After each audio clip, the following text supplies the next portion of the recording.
पश्चिम बंगाल में सत्ता पलट के दौरान हुई हिंसा के बीच लेनिन की प्रतिमा तोड़े जाने की खबरें तो आप सभी ने सुनी होंगी, पर कौन थे ये लेनिन? क्या आप जानते हैं? लेनिन वे व्यक्ति थे जिनकी विचारधारा मार्क्सवाद पर आधारित थी। वे 1917 की रूसी क्रांति के प्रमुख नेता थे। लेनिन ही वह व्यक्ति थे जिन्होंने श्रमिकों के अधिकार, समाजवाद और क्रांति के जरिए नए निर्माण की स्थापना की बात की।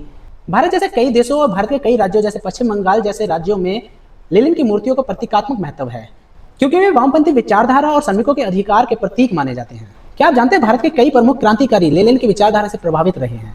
भगत सिंह तो लेनिन की किताबों को पढ़कर उनकी विचारधारा से प्रभावित होकर क्रांतिकारी गतिविधियों में शामिल हुए।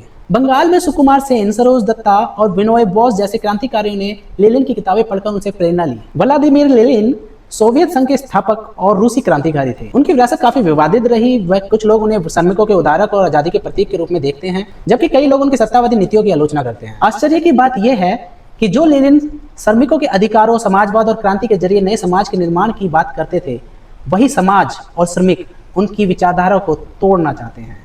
जिस विचार ने भारत की आजादी की नींव रखी, आज लोग उसे ही तोड़कर खत्म कर देना चाहते हैं। आप व्लादिमीर लेनिन के बारे में कितना पढ़ चुके हैं और कितना जानते हैं, और आप उनकी कौन सी विचारधाराओं से ज्यादा प्रभावित होते हैं, हमें कमेंट करके जरूर बताएं।